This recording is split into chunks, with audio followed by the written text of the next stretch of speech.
And this new series is going to be Positive Prevails series. And it's really going to pertain to a lot of the burning topics in Shawnee right now, especially with this political race. And our goal is really just to inform the community in order to make the right decisions at the polls. And, you guys have probably looked at a lot of the newspaper, and we're going to really focus on this. My name's Chuck Mills. I'm a former mayor. I own Mills Machine Company here in town. I'm a third generation manufacturer, started in 1908. So we've been here a long time. And being a former mayor, I've learned a lot of things in the past, and I'm watching what's going on. And I'm not really happy about a lot of the misinformation. So I felt that it was important. I asked Daniel, I felt it was important to actually develop this podcast. And we're going to do it all week. And we're going to focus on all those topics. We're even going to have the mayor on Thursday. So, it's going to be the tribes, and we're going to talk about today blue zones. We may talk about the biking issue with the master trails, sidewalks, public transportation, all those burning topics that people want an answer to. And hopefully we can help you be better informed and understand exactly what these candidates are going to be required to do once they're elected. So today we have Richard Driscoll, who is the director of Fire Lake Foods and has been involved with BlueZones for quite a while. So Richard has agreed to come on and enlighten us, because I know just enough to be dangerous as well. I think it's a great program from what I can see. It's building a healthy community, and that's what all the people really want, is to raise their family in a healthy, productive environment. And it sounds like BlueZones is the answer to that. So, Richard, you want to? The first thing I want to say is, how did you get involved? And tell us a little bit about that. Sure, Chuck. Thank you for having me. And just want to start out by saying, that I am not at all a BlueZone staff member. I'm not directly involved with the day-to-day operations. I'm not really an expert with BlueZones. However, what we're going to go over today, I'm going to share a little bit with you about my experience through BlueZones. So the very first way I was notified, or I became known about BlueZones, was through a kickoff campaign that they had. And Miss Linda Capps, our vice chairwoman of the tribe of CPN, where I work, she invited me to go with her to that kickoff campaign.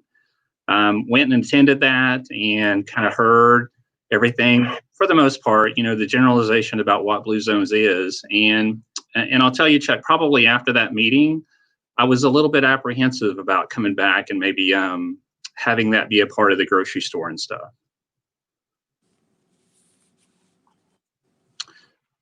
And so, the biggest apprehension that I had when you really kind of look back at my history is I started to work at Pratt Foods back in the mid to late 80s. And if anybody knows Dr. J.B. Pratt, he was a doctor, and he really had the well-being and the health of people in mind. And his stores, he really kind of started to change them from, if you will, the meat, pop, and chips to more wellness. He started getting involved with the organics. He started having vitamins and those types of things. I say now that he was a man before his time. And I think anybody that knows him and was involved with those stores really can kind of see that now. But after that meeting, I kind of thought, I'm not sure that this is exactly something that Pot County is going to receive very well. So I was definitely very apprehensive about bringing that back and implementing that into our stores and really trying to get all of our leadership and our employees behind it.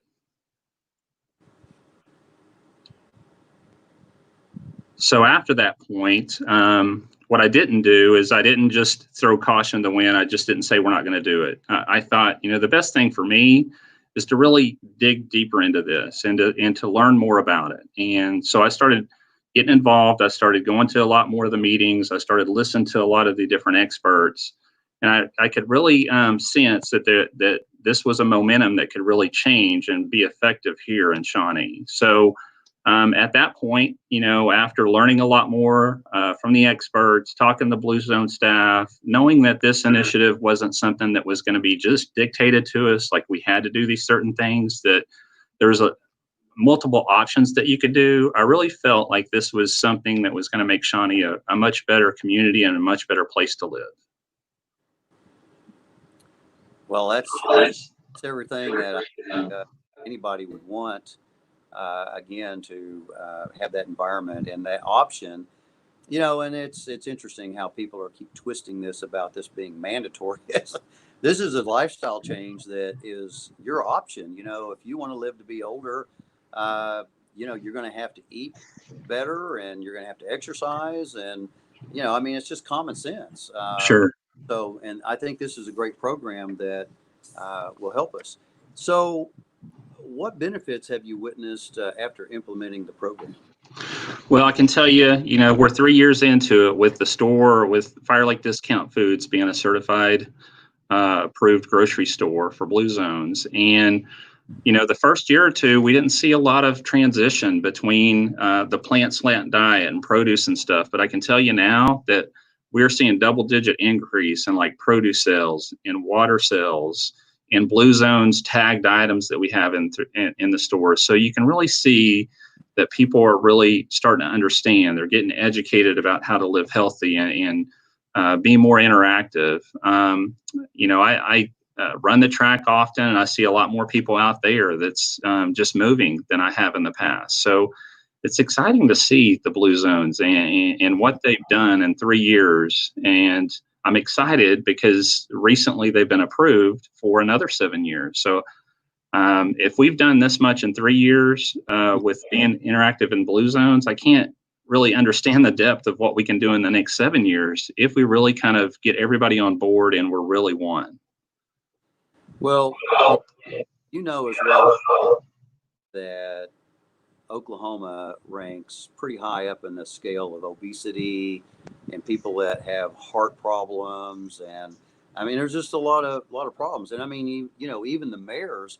Look at the mayor of Oklahoma City, the previous mayor that put everybody on a million pound challenge. Right. And Mick Cornett did a great job there of trying to inspire people to be healthier. And this is no secret. And I know myself, as I get older, I'm starting to watch a little bit more about the things I eat, because I think about my parents and how I was raised, and we ate a lot of really good food, high in fat, lots of carbs. It was good Oklahoma food that we're all used to. And we like, chicken fried steak and, all the fried.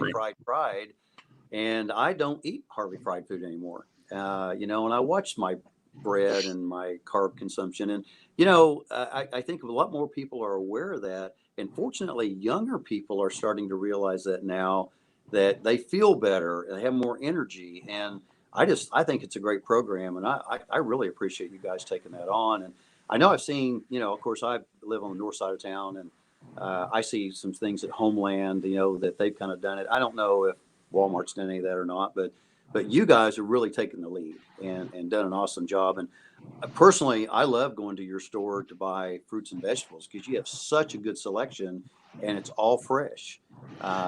Sometimes at some of the other stores, it's not so fresh. But you guys do a really, really good job. Right. That's that was really a benefit of what BlueZones helped bring to this community. We did a whole new remodel in the store probably about 3.5, 4 years ago. Part of some of that had to do with like the BlueZones and the produce and being more of a plant slant. We've brought in hundreds of new different produce items, as well as just healthier for you items in the center store and our deli and our dairy.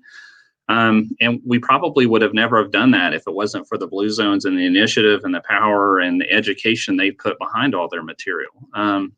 It's not just great for Shawnee, it's great for Pottawatomie County. We have a lot of people that live in South Pot County that shop with us, and they probably don't hear as much locally about BlueZones, but we put information out about BlueZones in the weekly ads that we do at times. We're about to do a different healthier living type publication that we're going to do that they're going to learn about. So just what BlueZones is able to do is having a piggyback with us to be able to even educate people that are outside of Shawnee. And you're right about the well-being. Shawnee and Oklahoma, hasn't had the best track record of having healthy people. But, over the course that BlueZone's been involved, you can see that people's purpose on what they think's living. I mean, I've seen data that's 7 percentage points higher than like communities in the U.S. Just their financial well-being is up about 7.8%. So those are things that really, I don't know that we'd be able to sit here and talk about them today on how those things are a lot more competitive and higher than like communities if it wasn't for BlueZones and the information and the research they put out on a regular basis. Right. So you talked about seeing more people out and about and, running or walking. I see a lot of people out walking. Of course, it helps that we've got more sidewalks than when I was mayor. We were working on it. It just took time and money and, Right. what we could. And we started putting in all those little sidewalks to nowhere that they're now connecting the dots, and people are out using those. I mean, I purposely watch people on sidewalks now because I'm thinking, yeah, that's what I had a part of, because if you build it, they will use it. And I mean, we didn't have the money, but we wanted to do the big walk out along Bryant Street. Oh my gosh, that thing Right. is packed all the time. And so can you speak about the other elements of BlueZones, like the well-being aspect and, Sure. So, other than the food? I know you're the food guy. right. Well, really kind of the BlueZones project has 9 principles that they really kind of guide from, and this is done through research of like different places throughout the world on people that live the longest. And one of the principles you just went off of is to move naturally. That pretty much is what it is. I mean, you just get out and walk, or you exercise, and you do that on a regular basis. It's not saying you got to do it daily necessarily, but it's encouraged to do it more frequently throughout the week. The second one is purpose. There have been 766 people, just looking at the information that I got, 766 people through the last 3 years that have found their purpose. I can't think of anything more important than people finding their purpose in life. And that's one of the 9 principles, is for people to find their purpose. The third one is a downshift, and that really is the same thing. It's just where you have a stress relieving strategy that you use on a daily basis, because we all get stressed, and that helps live longer whenever you downshift daily. The other one is the 80% rule. That's really, you just eat 80% of what's on your plate. You don't eat any more. That way, portion is a big part of what they do with planning, besides just plant slant. The fifth one is plant slant. That's just eating more fruits and vegetables. The other one's friends at 5. That's really kind of where you get out and you spend time with people, and you just downsize, you downshift, you do all those things together, but you're building that friendship. You're building those people that you do life with. Another one is family first. Obviously, you put your family first whenever it comes to anything in life. And, that's one of the key elements that really kind of they strive on, is to put family first. The next one is to belong. Try to be involved with a faith-based organization where you can kind of get and you can be with people and you can kind of fellowship together. And the other one is the right tribe. That's just surrounding yourself with the right people, the people that you want to do life with. And a lot of that has to do with Moai groups. You asked earlier is some of the benefits that I've seen. We have people that work for Fire Lake that on a daily basis around lunchtime, they eat together and then they walk together. They'll go out and walk around the track here at the tribe, or they'll walk around the store. But, these people are doing life together, Chuck. I mean, I can't think of anything more important than people coming together and doing stuff together that's going to make their life more fruitful, more happier, and more beneficial. I've heard it said that by some of the naysayers that BlueZones is kind of like a cult. Well, you know what? If I'm going to abide by these 9 principles in life, I mean, sign me up, because I'll be in that cult any day of the week. All right. That's a positive cult. That's not a negative. Absolutely. Absolutely. Well, I know you've got some of that information, and I noticed in the newspaper this last weekend that there was a lot of the success that we had locally, based on the statistics that have been gathered with all the partners. And So do you have any other statistics to substantiate the success of the program in Shawnee? You know, actually, what I recently looked at is just like Shawnee outperforms like Oklahoma in 4 different categories. Like poor nutrition, we're 23% down compared to the state. Lack of exercise, we're 17% better than what the state does. Lack of purpose, we're 29% better, and just dissatisfaction with standard of living, we're 39% better. So you can see that BlueZones is having a dramatic effect with just people's just overall belief and happiness, if you will, or the belief in what BlueZones is meaning if you're really starting to pay attention to the information that they put out. Now you're comparing that to Oklahoma. Do you know of other cities in the state that have been, have adopted the Blue Zone practices, and how Sure. successful they've been? Do you have some other cohorts? Yeah, so actually there's not any other city in the state that has as much data as we do for the last 3 years. I will tell you that Durant has recently signed on to make BlueZones. They're going through certification, if you will, right now. So they're at phase 1, year 1, kind of like Shawnee was 3 years ago. And I'll tell you, the city of Durant and those involved with getting BlueZones in Durant spend a lot of time in Shawnee, talking to people in Shawnee, getting information of how effective it is. So obviously, after that information, they went back and they decided to try to make BlueZones a certified city in Durant. So it's exciting to see that the thing that was started out as the only city in Oklahoma, Shawnee, is starting to have an effect of other cities starting to look at this. I know that the city of Tulsa was looking at this at one point too. So it's exciting that, the possibility of what we do here could have a drastic change overall in a number of cities in the state of Oklahoma. How cool is Shawnee to be seen as a leader and taking charge of providing a healthy environment for its citizens, and that everybody else is wanting to come here? It's almost like, kind of to me, like the career techs. We have such a awesome career tech program here in Oklahoma. People come from all over the world to look at our system because it's so successful. And here we are now leading the way in another very successful program with healthy lifestyle. And I really like the well-being part, because we have a lot of stress in our economy, in our society, really, our economy and our society both. And it's gotten worse and worse, and people watch all this negativeness on the news, and it just drags people down. And this sounds like a program that people can feel better about themselves. They learn how to deal with that. And part of that's what you eat. A lot of people, when they get stressed, they stress eat, and they stress eat whatever's handy, usually a snack or whatever. And that's really a bad deal. So, teaching people about, hey, it's okay to stress eat. There is a lot of stress out here. Let's binge on something healthy. And, there's suggestions, I'm sure, how to do that. But I just think it's such a neat thing that, we kind of sit here in our own little world and try to do the best we can. And, sometimes we build best practices right here for other people. And I'm glad to hear that. I caught a little bit of that about a year or so ago.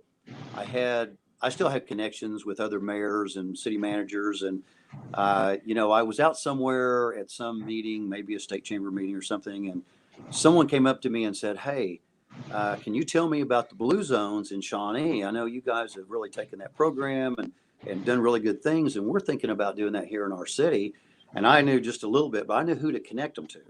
And so I don't know where that's going, but people are interested because they know we all have the same problem. And, there's a lot of mental illness. There's a lot of just problems in people's lives. And obviously, if you're healthy and you're eating healthy, that's one less thing to worry about. So, I applaud what you guys are doing. Yeah, it's also breaking down barriers, Chuck. It's something that you're bringing all kinds of people to the table. The tribe is involved, the city is involved, you got organizations involved, you got churches involved, you got schools involved. All for one cause and one mission, and that's to have a longer, healthier life. I'm not sure how you can argue that point. I'll take even me for an example. You know, we had to have so many grocery stores that were approved before certification would happen as a city. You know, and we were having difficulty kind of getting some of the other grocery stores involved. So the whole grocery, work and people out there is a small community. So I happen to know somebody that knew somebody at Homeland. So, I started working that chain and trying to talk to people to try to see if we could get in at Homeland. Well, I ended up going to the Homeland offices with the BlueZone staff to sell, if you will, even though I use the word sell loosely for BlueZones. But once they heard about BlueZones and what it was all about, it was easy for them to get on board. Right. And that's breaking down barriers. That's looking at companies that are competition that's trying to do things right for the city. The tribes involved. That CPN has, a whole BlueZones, if you will, committee that kind of looks at different things from building and code and policy to food environment to work sites. I mean, we're heavily invested. We're involved with trying to make not only the tribe and the tribal members understand and be healthier, but also the communities that we live in the city of Shawnee. So it's all one people working for one mission and one cause, which is just incredible to see how much has been done in 3 years. Well, talked about how you couldn't understand why no one would embrace this. Yet, when you look in the newspaper in the last few weeks, we see a lot of zones being under attack. And I think there's a lot of misinformed people. And that's why we're doing this podcast. I know there's been a lot of concentrated political effort to just kick it out of the community or think they can. I don't think that's possible. But when I first saw that, I thought, how can that be? How can you possibly not want to have an option of a healthy lifestyle presented to you as an option? No one's forcing anybody to do anything. Talking about the schools and, frankly, I think it's the best thing they ever did is taking snack machines and Coke machines out of the schools, because you're just feeding these kids all this bad stuff for their system that they don't even know. Hey, it tastes good. Right. So they're going to eat it. And it's the only thing available, so they're going to eat it. What if you gave them healthy options and, made it easy for them and give it to them? Don't make them buy it. Let's help these kids develop a healthy lifestyle early on. And it just defies any common sense and logic to me that people would say that we need to eliminate this from our community and get them out. So what do you think is going on with the misconception that this is a bad thing, Yeah, I've thought about this a number of times, Chuck. So I really think there's three things that the naysayers really kind of believe. And I think the very first thing is that they think that BlueZones is controlling the city. Right. And that's by far the furthest from the truth. BlueZones is definitely involved with trying to change policy. And if changing policy is trying to say that you're controlling the city, then I don't understand that. But in order to really change, in order to make our place a lot healthier and safer and try to make it where people want to come to this community, it's going to require policy. So that's one thing. The second thing I really think that was the big thing that really kind of the naysayers started to come out had to do with the BlueZones project. And, in the bike lanes specifically.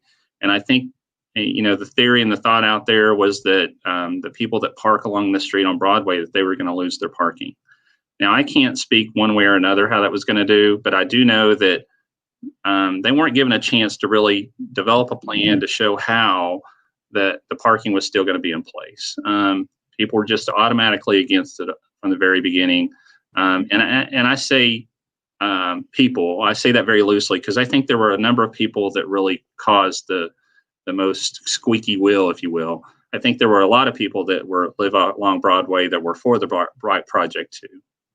So I think that was the second thing.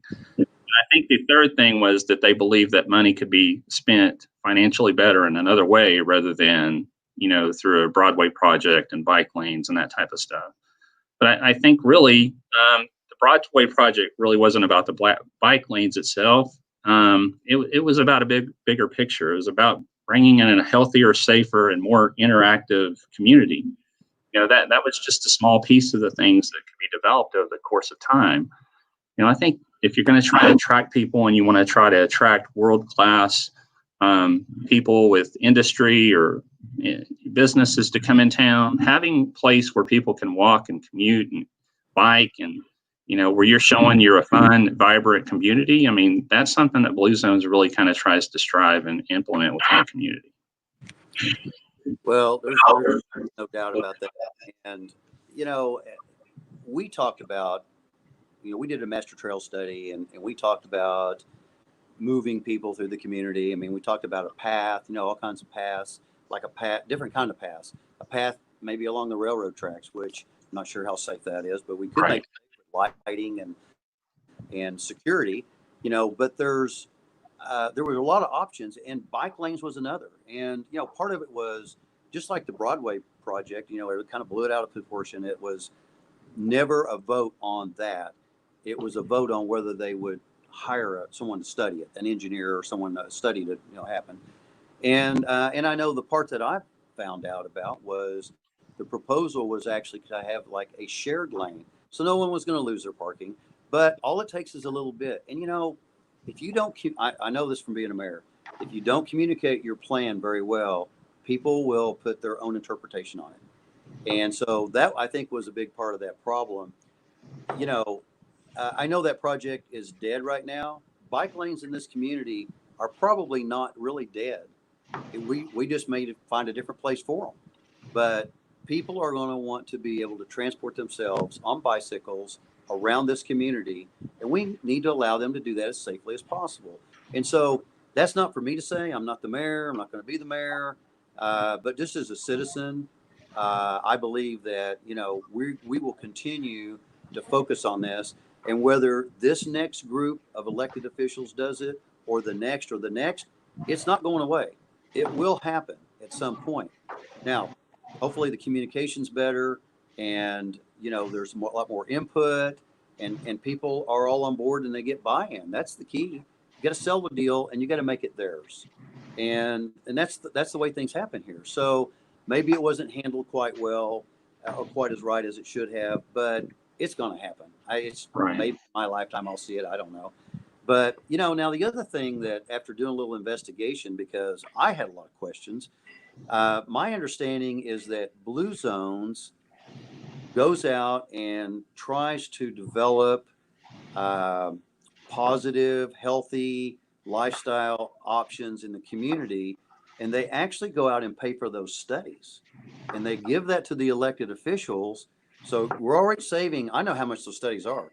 I mean, they can be anywhere from, I don't know if I've seen one for $10,000. Most of them have been like $20,000 to $100,000 just to do a study on something. And so, if BlueZones is going out paying for this and giving that information to the elected officials for them to look at and say, yeah, this is a good idea. And then they go out and actually acquire most of the money. Maybe the city's got to pay a third or a fourth of that. What an unbelievable deal. What an unbelievable partnership.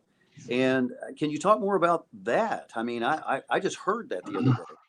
Yeah. So, I mean, I'll talk to that a little bit about the grocery side, so whenever we were kind of getting involved and we decided, hey, we're going to be a certified grocery store, that type of stuff, we got, there's a Maddie Adamek that is, she's an expert on food policy. She's an expert on just, food environment and those types of things. And we had, multiple different conversations with her, and that was something that I didn't have to pay for. That was something the tribe didn't have to pay for. I mean, BlueZones set that meeting up between Maggie and I, and we had multiple discussions over a period of time just about food policy and about food environment. Native Americans have a high diabetes rate, and she is kind of involved with some of the bands of Potawatomi up in the northern part of the country, so she kind of understood that, and she was able to help some of our staff that really see tribal members and that type of stuff. She was able to give guidance on different things that had to do with food environment, food policy over the course of time with that. So again, that was an avenue that BlueZones was able to give us that we didn't have to pay for, that was a part of what they do within the community.